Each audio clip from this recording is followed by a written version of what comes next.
Boa, gente linda de Deus. Depois de ficarmos 3 anos na sequência de Mateus, chamando para fazer inserções em Marcos, Lucas e João, nós terminamos. E esse material está todo aqui no YouTube, na plataforma, 3 anos de sequência, verso por verso, do capítulo 1 de Mateus até o final, fazendo incursões em Marcos, Lucas e João, juntando as peças de uma maneira básica para você ter uma estrutura, uma consciência e um impacto emocional e afetivo do Evangelho no seu coração, com o trabalho concomitante do Espírito de Cristo, aprofundando e semeando as sementes do Evangelho nas dimensões mais profundas do seu ser. E agora, durante esse período curto, até a chegada do Natal, eu não consegui ficar sem me comunicar com você. Tem muita coisa para dizer, muita coisa para falar, muita coisa para anunciar, e eu peço que você convide os seus amigos, suas amigas para virem para a nossa plataforma e para prestarem atenção em todos os recortes que surgirão daqui nas outras diversas e variadas plataformas que a gente usa também. Aqui é a principal delas, para conversar de maneira mais longa e contínua com você. Eu uso esse espírito do caminho da graça, que é o que eu venho usando há 20 anos, desde que eu mudei para Brasília, que o Edivaldo construiu essa vinheta que rodou aí ainda há pouco. E eu gosto tanto dela que eu a mantive, porque ela conta uma história para mim da minha vida inteira, dessa comunhão com a graça de Deus persistentemente na minha vida e em meu favor, na sua vida e em seu favor. Hoje, antes de mais tarde eu falar algumas coisas, eu quero só lembrar a você que nesse período de Natal nós estamos oferecendo algumas coisas. E eu vou falar a respeito de algumas dessas coisas antes de falar sobre o que eu vim falar hoje, que está aqui na Epístola de Tiago, o irmão de Jesus, no verso 19. E é onde eu quero me concentrar com você por um pouco. Mas antes, eu quero que você lembre que nós temos esse curso que já abençoou milhares e milhares de pessoas. Eu ouço histórias, testemunhos, falas gratas de pessoas de todos os lugares me dizendo, olha, o Reconexões mudou a minha vida, mudou meu pensamento, dilatou o meu olhar, transformou as minhas convicções. Ele está rodando aí, deixa o pessoal ouvir a voz dele um pouquinho.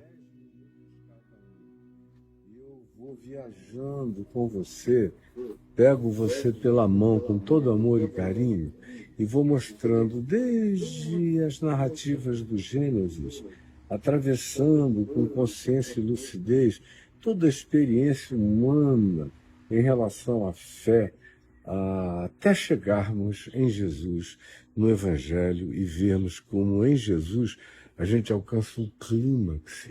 E aí abre as portas também da ciência, de todas as formas de compreensão. Reconexões é multifacetado, é para você entender a vida como você nunca pensou que entenderia.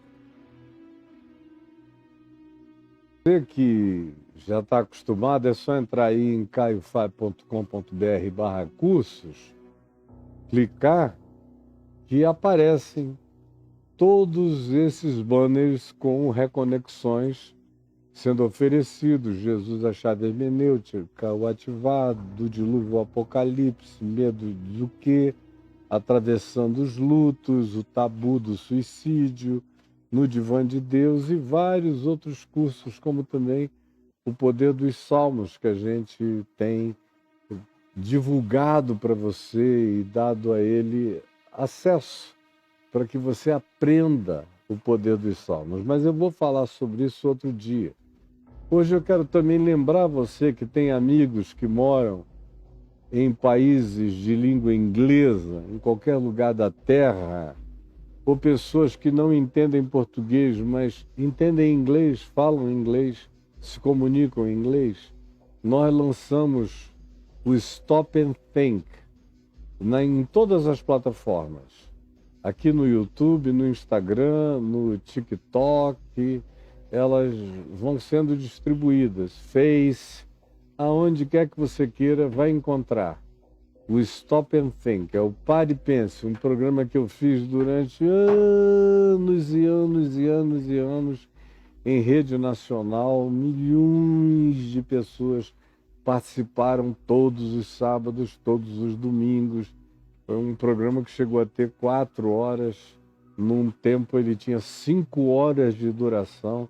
A programação da manhã da TV Manchete, de 7 a meio-dia, era toda minha, com uma sequência enorme de coisas e variedades e tudo mais. Pois bem, o nome do programa era Pare e Pense. Hoje nós vivemos um outro tempo de internet. E eu estou interessado em alcançar pessoas do mundo inteiro. Por isso eu fiz o Stop and Think em inglês. Ele é curto, tem 1 minuto e meio para todo mundo poder assistir.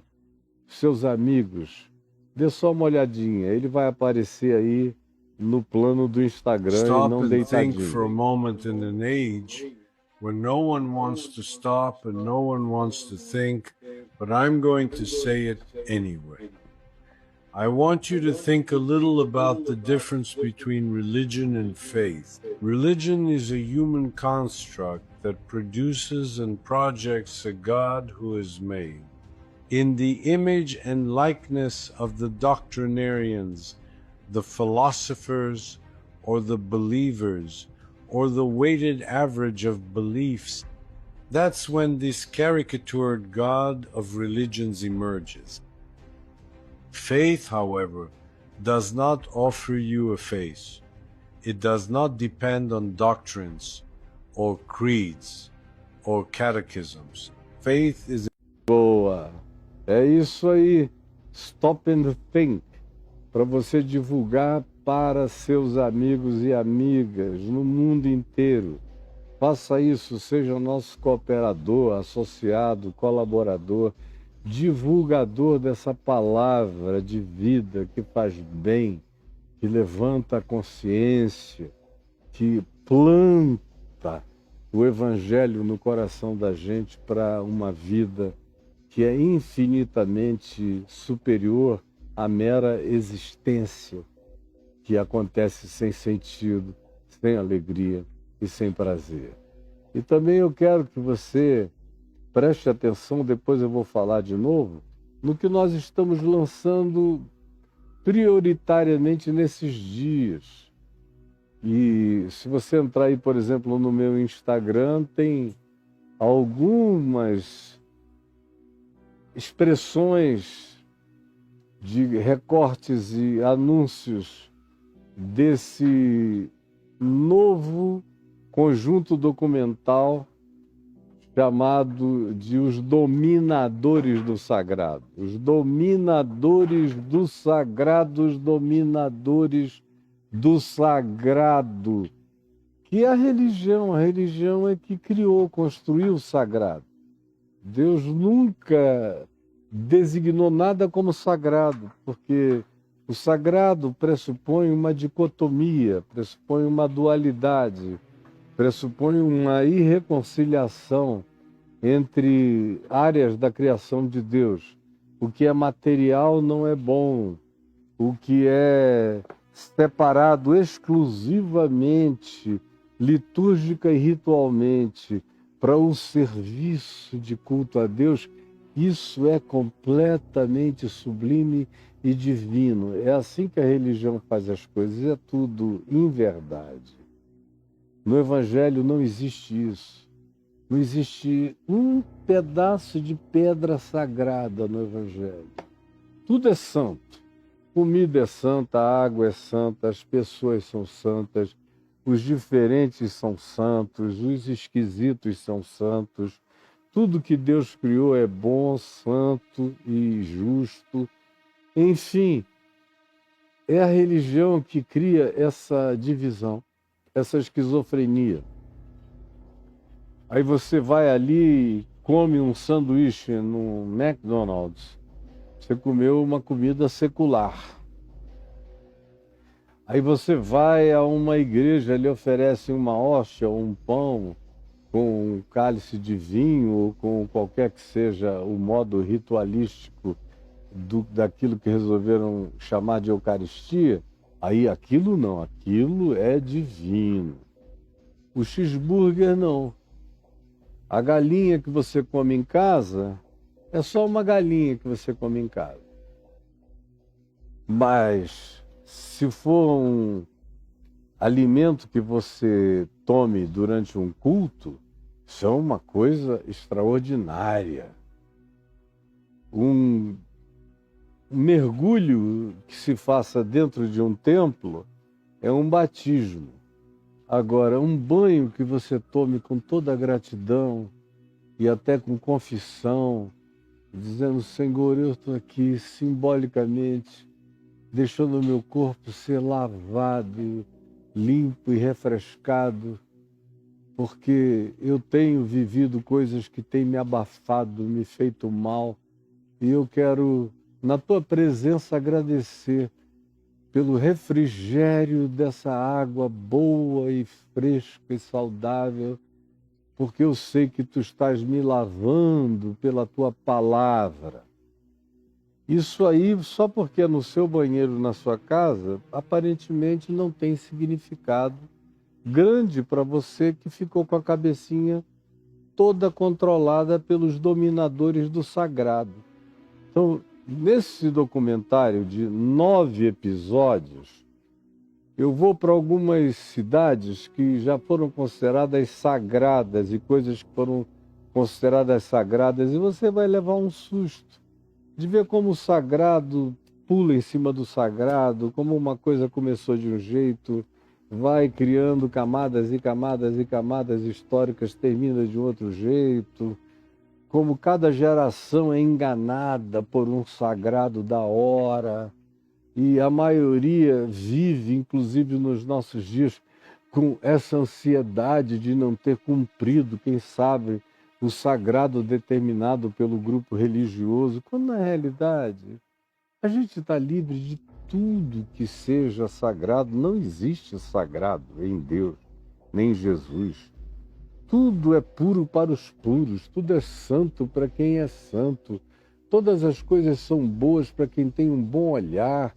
A vida fica liberta e você existe agora só diante de Deus e em amor na presença do seu próximo, mas você não tem mais dívida com coisa alguma de nenhuma natureza, nem com dia santo, nem com festa santa, nem com mesa sagrada, nem com qualquer coisa que alguém determine que se tornou, mesmo chamado de santo, mas com a separação para ser coisa sagrada.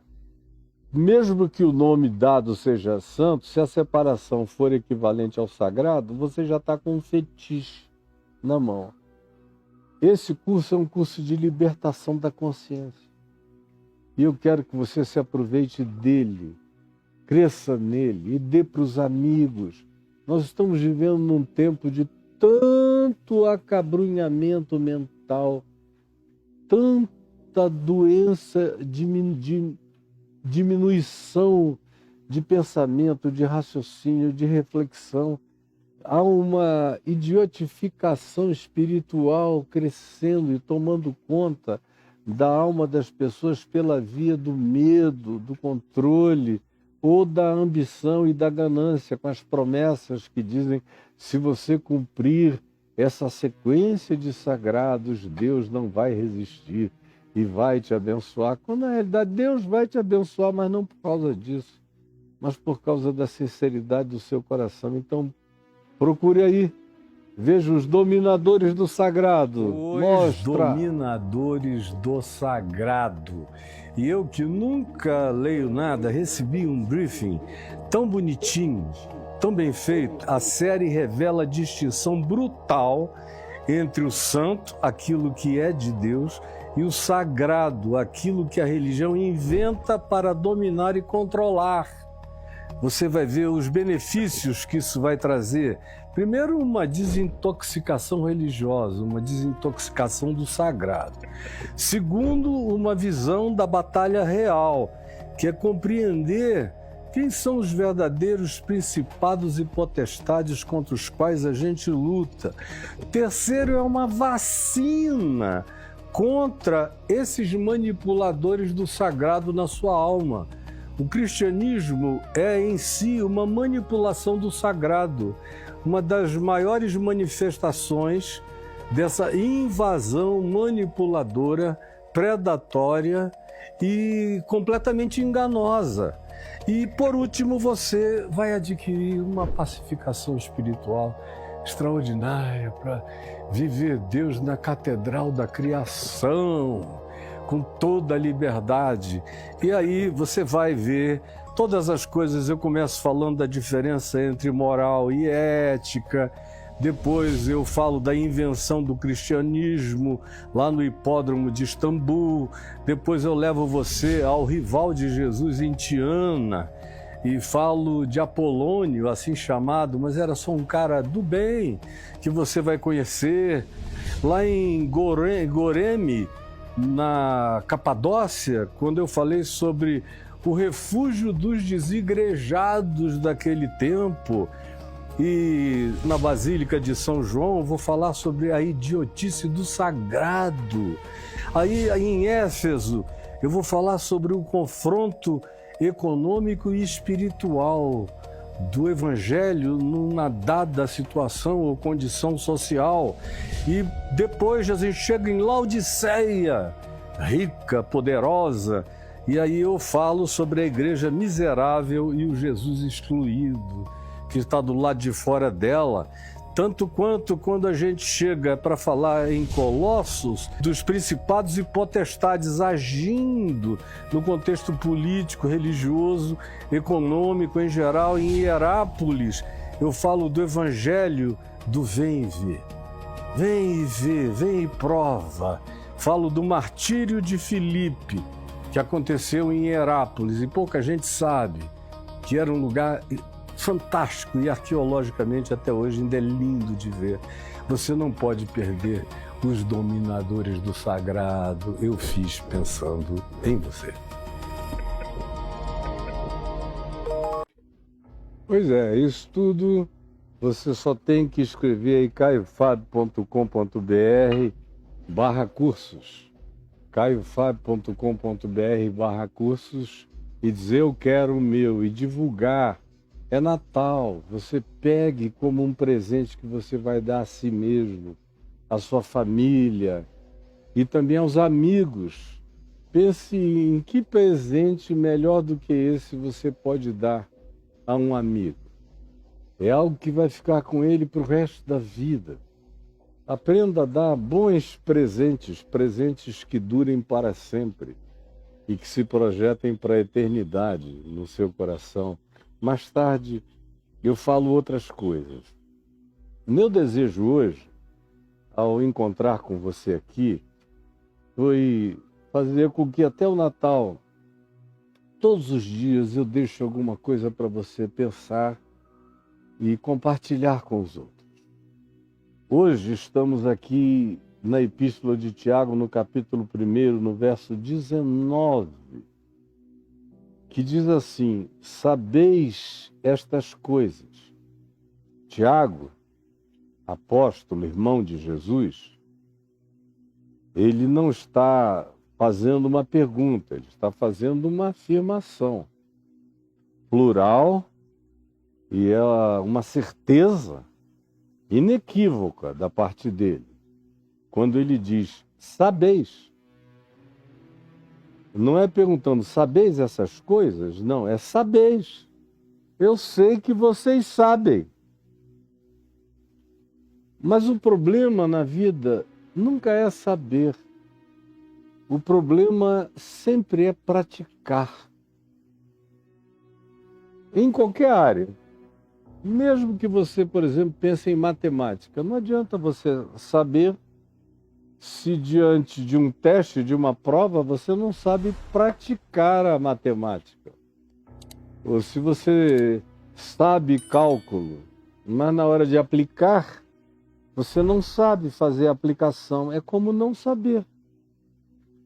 Em relação ao Evangelho, foi Jesus que disse que os discípulos deles são aqueles que ouvem a sua palavra, ouvem o Evangelho e a praticam, e a põem em prática, e vão vivê-la, e vão encarná-la, e vão manifestá-la na vida, no mundo, na sociedade, perante todos. O Evangelho não é discurso, ele é encarnação, começando do princípio e da essência de todas as coisas. Foi o Verbo, a palavra, o Logos eterno, o significado, a razão e o sentido de todas as coisas e o emulador essencial de toda a criação, o mantenedor de toda a criação, aquele em quem tudo é e subsiste, de cuja sabedoria todas as coisas derivam e se conectam.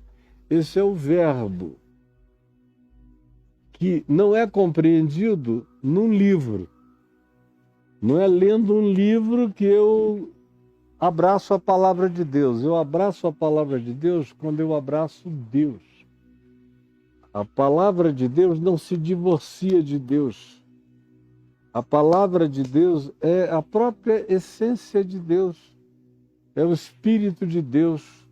É a consciência sublime e autodeterminada de Deus. E a palavra de Deus é aquilo através do que, por cuja manifestação de fenômenos para além da compreensão, Deus tirou do nada todas as coisas que vieram a existir e que foram feitas por meio dele e para ele. E nele todas elas subsistem. Agora, não adianta isso ser, por exemplo, um discurso na minha boca. Eu posso até saber essa formulazinha, mas se eu não a vivesse, esse verbo não tivesse se encarnado em Jesus, eu não saberia nem isso que eu sei, mentalmente falando. Eu só consegui depreender infinitamente mais porque eu vi, os meus olhos viram, como João diz na primeira epístola dele, as nossas mãos apalparam, os nossos sentidos todos foram tangidos e nós percebemos a realidade e a manifestação do verbo da vida, da palavra da vida diante de nós, acampado conosco, comendo conosco, vivendo conosco, se praticando como palavra de Deus em gesto humano diante de nós. Foi assim que Deus fez em Jesus, o Cristo. E é assim que Cristo Jesus espera que eu seja, que eu faça e que eu pratique. Não é que eu decore palavras de Jesus, é que eu as viva. Esse é o desejo. Que perdão não seja um conceito, seja uma prática. Que não julgar para que eu não seja julgado colocando os outros em juízos peremptórios, não tem que ser apenas um conceito, tem que ser uma atitude mental,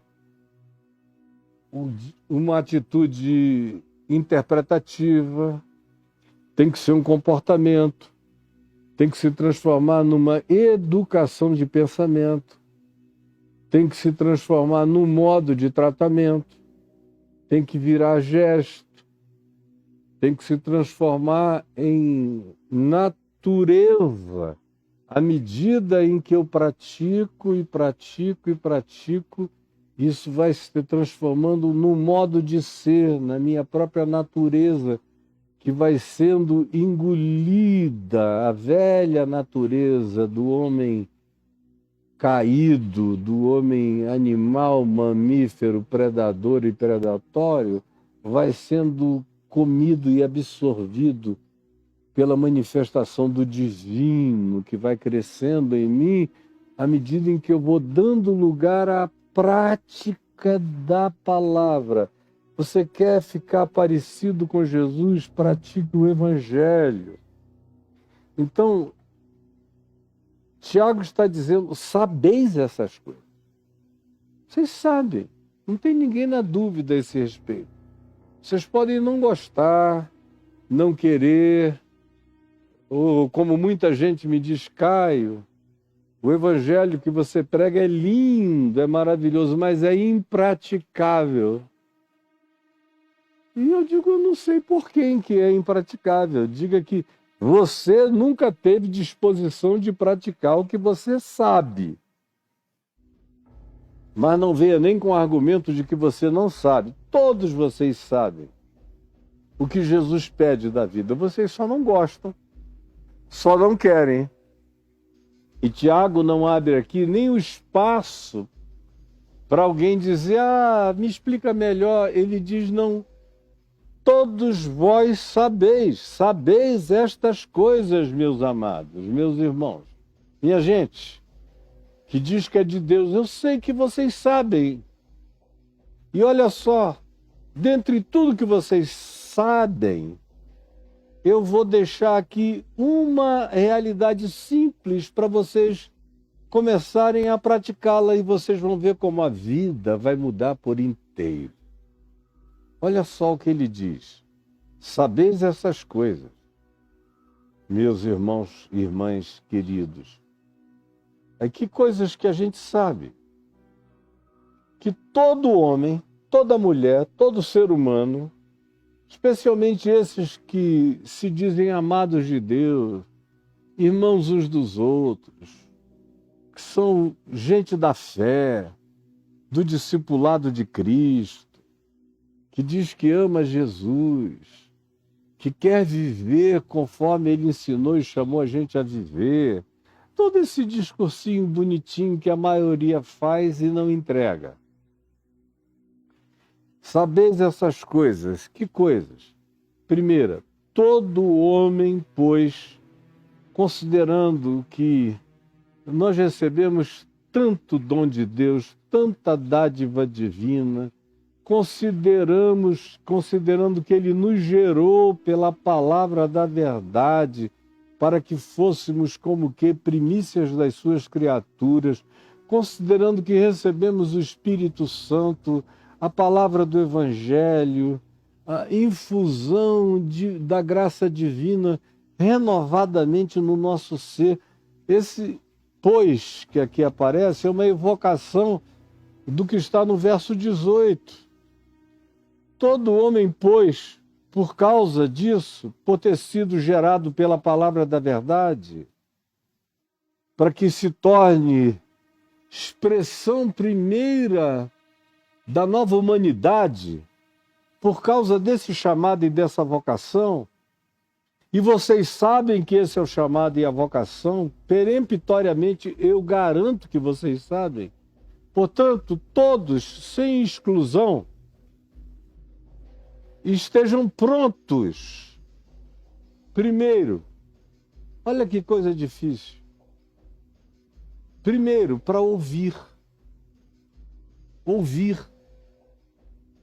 Ouvir é uma das coisas mais difíceis para a humanidade aprender a praticar. Ouvir. Pense, por exemplo, no seu coach. Veja ele num podcast. Veja se ele consegue ouvir aqueles que pensam diferente dele até o final. Veja se ele deixa o cara falar. Veja quantas vezes ele interrompe e até briga. Tem uns coaches aí que saem até no tapa com os seus clientes. Eu já vi umas 2 vezes um coach aí se embolar com um cara no chão. Levou a pior todas as vezes, aí tentou dar uma de conselheiro no pé do ouvido quando o cara estava jogando por cima dele no chão, começando a maltratá-lo. Aí ele começou a dizer, não, meu querido, era só para ver se você tinha essa reação, estava querendo era provocar essa reação em você. Mentira, é que ele se deu mal. Mas a especialidade dele é ganhar fortunas para ser seu conselheiro. Pastores que não conseguem ouvir. Um repórter vai entrevistar alguns pastores desses falantes. Não conseguem nem chegar ao fim da questão, o cara já está interrompendo, gritando. Veja nas igrejas, esses vídeos todos é briga, é tapa, é rinha de crente, uns contra os outros. Parece briga de galo e de galinhas treinadas, ou de touros numa praça, porque eles não conseguem nem ouvir. Não conseguem ouvir. Pensa em casa. Quem consegue ouvir a esposa falar até o fim? Calado. Guardando na mente o que concorda para aprender, o que discorda para esclarecer. Até o fim. Quase 100% de todos nós interrompemos. Quando a pessoa fala a primeira frase que a gente não gosta, a gente já pula com a nossa. Pá! Mas Tiago está dizendo, se essa palavra da vida, palavra da verdade, foi gerada em você, se essa palavra sublime, como Pedro disse, essa divina semente, o divino sêmen de Deus, engravidou você de Cristo, se você ficou grávido de Cristo, e como Paulo diz aos Gálatas, Cristo está se formando em você por essa semente da verdade, está crescendo, uma das primeiras coisas que a gente tem que aprender é a calar, é ouvir. Todo homem, pois, esteja pronto para ouvir. E para ouvir eu preciso calar, não dá para ouvir enquanto eu grito. Você consegue ouvir? Se você não consegue ouvir, eu queria propor a todos nós aqui um exercício de escutatória. Ao invés da pressa de dizer, falar, retrucar, responder, ou esclarecer, ou se justificar, ou ficar com raiva e gritar mais alto, por que você não deixa o outro esvaziar a fala enquanto você ouve? Aproveite esse seu tempo de escutatória, ouvindo, para orar. O que eu tenho pedido a Deus há alguns anos é que toda vez que eu estou ouvindo algo que me desagrada, o que eu acho totalmente sem sentido, sem propósito, o precoce, prematuro como juízo, temerário como julgamento, o injusto como conclusão, mas o outro ainda está falando, não chegou nem até o fim, eu faço o possível, especialmente dentro da minha casa, especialmente se eu estou debatendo, dialogando, para ouvir até o fim. Até o fim. Até o fim. Porque se você interrompe, o que era ruim vai ficar péssimo. O que era péssimo vai ficar horroroso. O que era horroroso vai ficar infernoso. O que era infernoso vai ficar diabólico.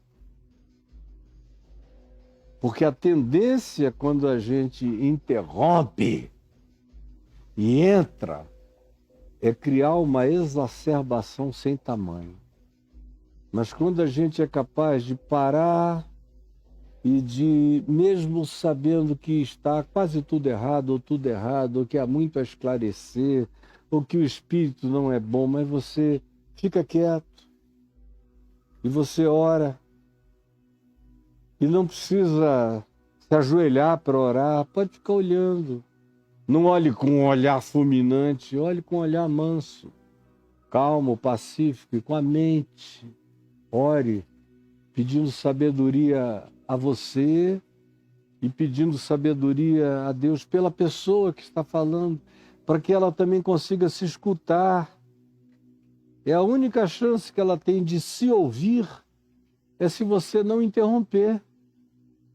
E tem gente, quando não está completamente blindada pelo fenômeno idiótico, que enquanto fala, ela começa a se escutar, e à medida em que ela vai se escutando, quando tem um mínimo de sensatez ainda no coração, ela começa a moderar, começa a ver que a voz está alta demais, que a energia está agressiva demais, que a fala está exacerbada demais, que as conclusões estão completamente sem proporção.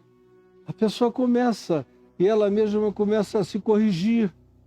Quantas vezes eu tenho visto pessoas que começam numa velocidade de Fórmula 1 e terminam andando de passito, só porque você não interrompeu e deixou elas falarem.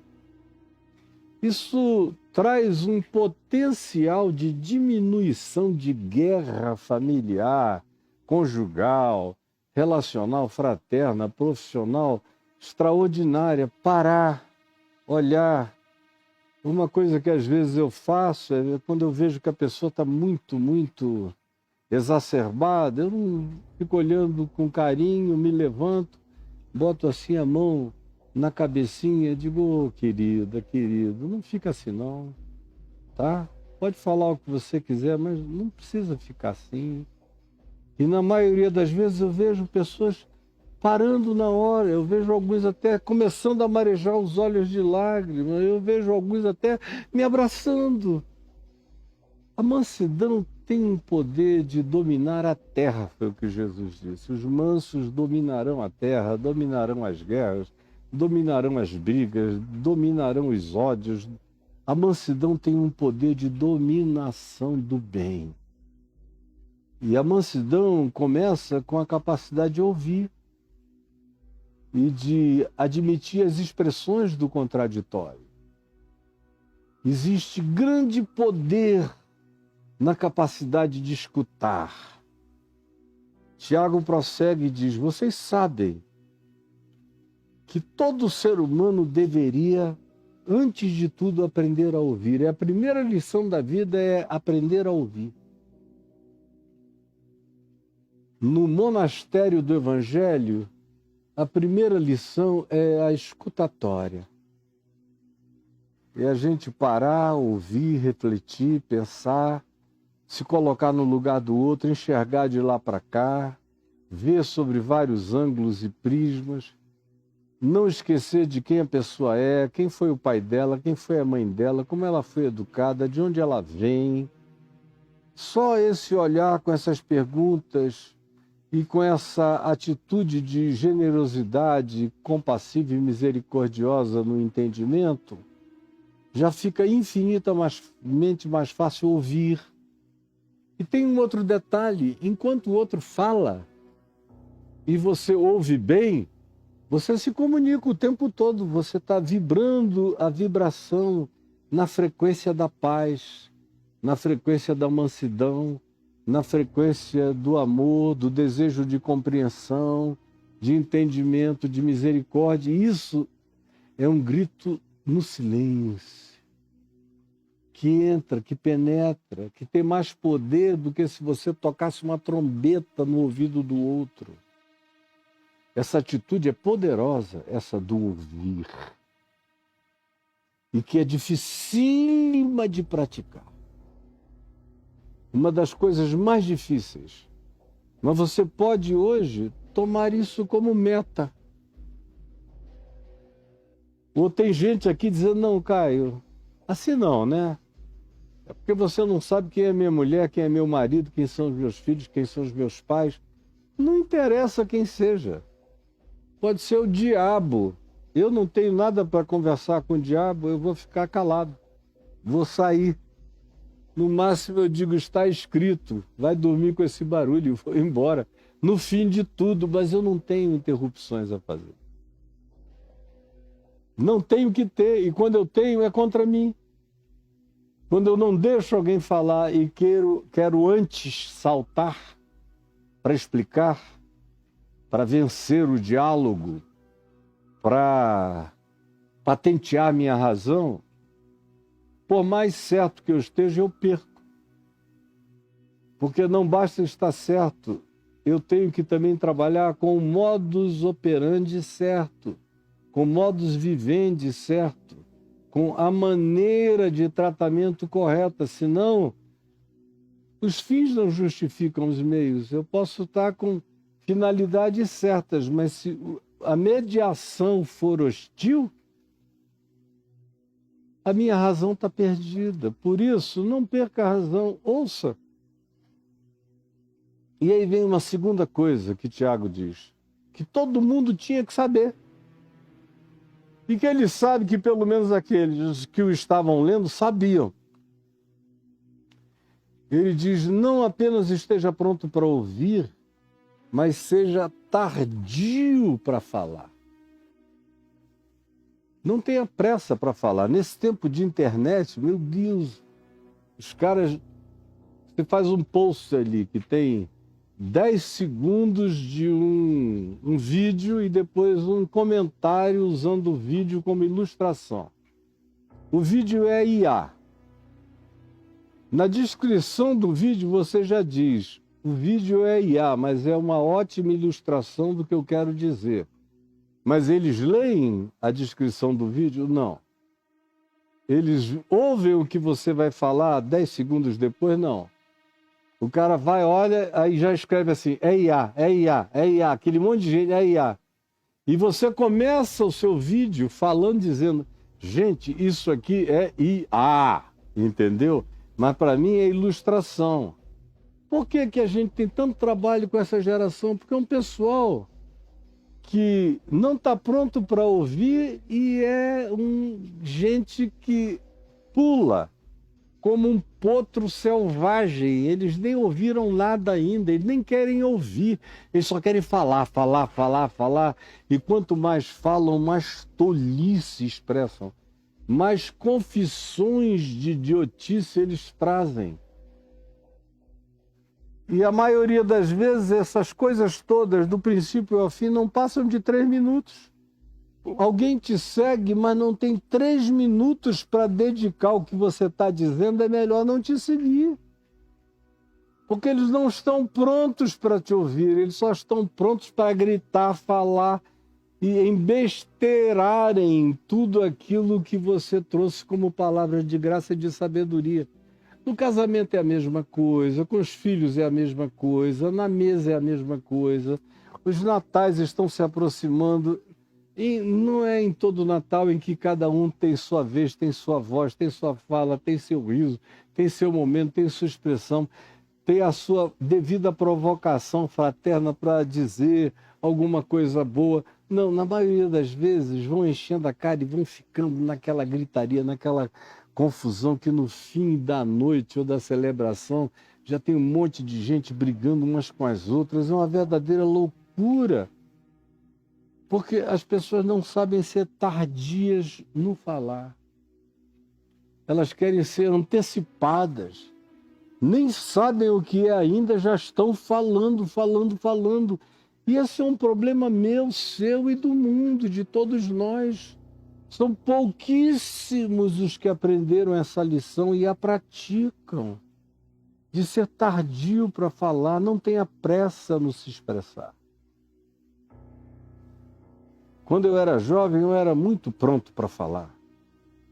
À medida em que os anos foram passando, eu fui ficando mais idoso, eu fui aprendendo que tem coisas que às vezes eu espero uma semana para responder. Tem coisas que eu espero um dia para falar, ou durmo sobre aquilo. No dia seguinte eu falo, tranquilo, com a outra pessoa já tendo processado ela própria. Às vezes, quando eu começo, até a pessoa diz, não, eu pensei bem, sabe, aquilo que eu te falei ontem foi totalmente desnecessário. E aí, para que levar adiante qualquer coisa, se o outro achou desnecessário o que falou? Não alongue, não comprove a sua razão de maneira chata. Se alguém admitiu antes de você falar, não precisa dar suas razões, só abrace, um carinho, diz que bom que o nosso coração está igual. E não precisa nem demonstrar por que está igual. Seja tardio para falar. Olha, eu já cheguei a um ponto que tinha uma pessoa aqui em Brasília, trabalhando comigo, que eu comecei a notar que ela estava me fazendo mal. E como era uma pessoa que se dizia muito querida, muito amiga, e a quem eu amava, e achei que eu podia confiar completamente o meu coração, nós ficamos juntos há alguns anos, mas depois de um tempo eu fui vendo que não era bem assim, que as coisas eram, que eu pedia, mas não vinha, que tudo ia ficando para depois, que as coisas mais normais e básicas e necessárias, que eram da minha demanda, sem exageros, fazia parte do dia a dia, nunca eram realizadas, sempre havia desculpas. Depois eu fui vendo que as coisas pertinentes a mim só iam encolhendo. E aí minha mulher chegou a uma constatação e eu vi que ela tinha constatado certo. Juntou alguns elementos que se tornaram completamente inquestionáveis. E ela falou, você vai tomar alguma posição? Eu falei, agora não. E a coitadinha ficou orando um ano inteiro. Porque eu decidi no coração, eu só vou falar com essa pessoa depois que Deus resolveu o meu problema, para o qual ela já foi 100% a solução, agora ela se transformou apenas em 20% de solução, mas eu prefiro ter 20% de alguma coisa do que 100% de nada. Então deixa eu orar e esperar Deus criar a solução. Depois que Ele criar a minha solução, eu converso. E fui tardio para falar um ano, embora eu soubesse tudo o que eu queria dizer, tudo o que estava acontecendo. Esperei, a solução de Deus veio 2 vezes, 3 vezes melhor do que eu podia esperar, com toda a mansidão, sem mencionar que Deus tinha me dado uma solução. Eu só agradeci pelo serviço prestado. Que Deus te abençoe, vá em paz e siga seu caminho. Não precisa nem dar a notícia do livramento que Deus me deu, porque a intenção não é humilhar ninguém. Agora, a gente ganha muito quando é pronto para ouvir e é tardio para falar. E por último, ele diz, não somente isso, mas conclui dizendo e que seja também tardio para se irar. Irar-se. Paulo diz, escrevendo aos Efésios, que é possível a gente se irar, ou irar-se, sem pecar. Quando? Quando a ira é apenas uma expressão, uma eclosão, uma erupção daquela indignação da verdade contra o engano, contra a mentira, contra o ludíbrio, contra a procrastinação, contra aquilo que você já pediu, já falou, já advertiu, já ensinou, e há uma recalcitrância contínua contra o que já está demandado, explicado com carinho, com boa vontade, com bom senso. E aí você eventualmente vem e descobre que continua sendo defraudado por aquela pessoa que já está mais do que informada de tudo. Não é raro que o coração tenha uma explosão de ira, uma reclamação, poxa, ou uma ira que diz, meu Deus, assim não dá. É possível, é parte da saúde. Uma pessoa que perdeu completamente o poder de se irar, matou algum enervamento psíquico do ser. Jesus se irou lá no templo, mas vejam que foi uma ira pré-determinada, inclusive aquela dele. Ele preparou a Zohag 24 horas antes, não tinha amargura, só tinha pedagogia. E ele vem, aí ele se manifesta irado. Com todo o autocontrole, vira as mesas, derruba o dinheiro, solta os pássaros e os animais do sacrifício lá dentro do templo. Diz a minha, vocês transformaram a casa do meu pai num covil de salteadores. Mas o coração dele tinha a ira sob controle.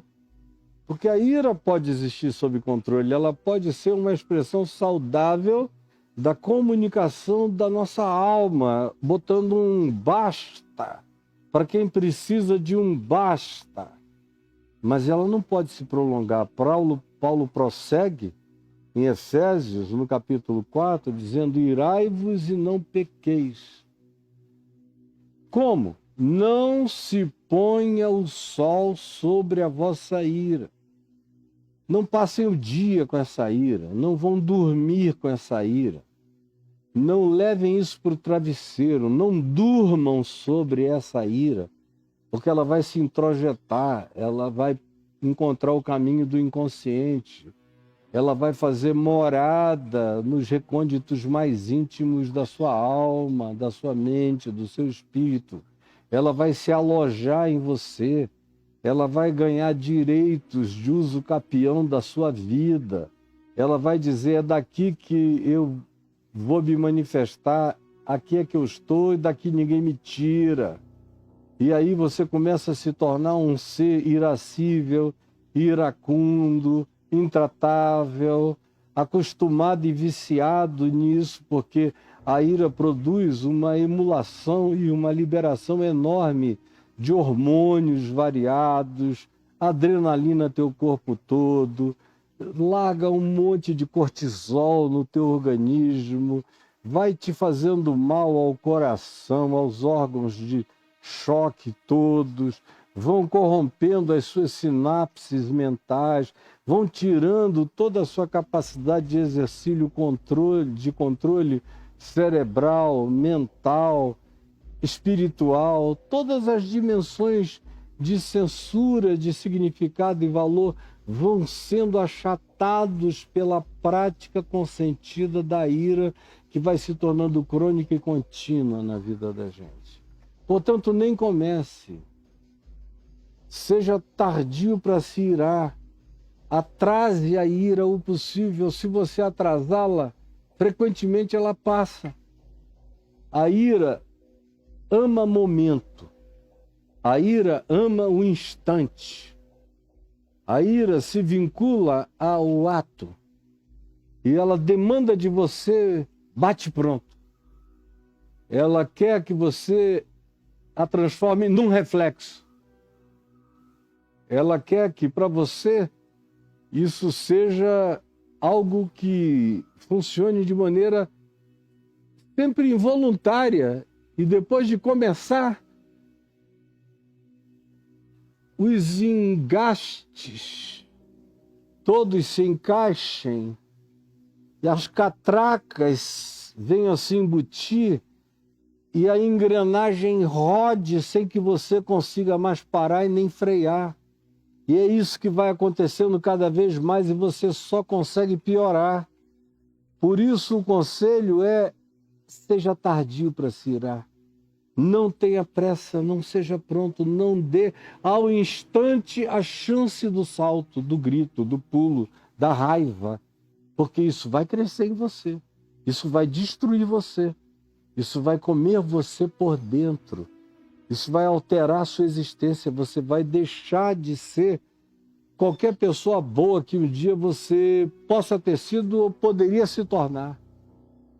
Sabeis todos vós essas coisas, que todo homem, porque está sendo trabalhado pela palavra da verdade, recebendo o sêmen da divindade que faz a gestação de Cristo e crescendo no útero do nosso coração, para que Deus se desenvolva em nós, saber essas coisas, esteja pronto para ouvir.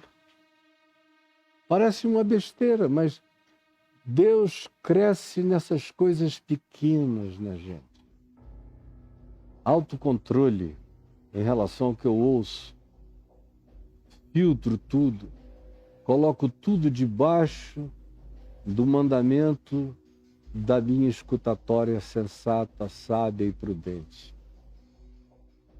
Seja eu também tardio para falar. Nenhuma pressa de me expressar, de me declarar, de sair dando logo opinião. Calma. E mais tardio ainda para se irar. Ouça, ande. Em geral, a ira não resiste. 10 respiradas profundas, ou 20.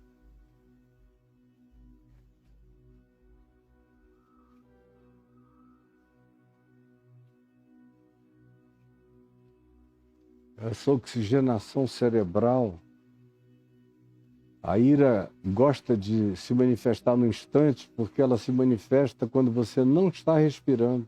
É na parada, é entre respirações que ela pula.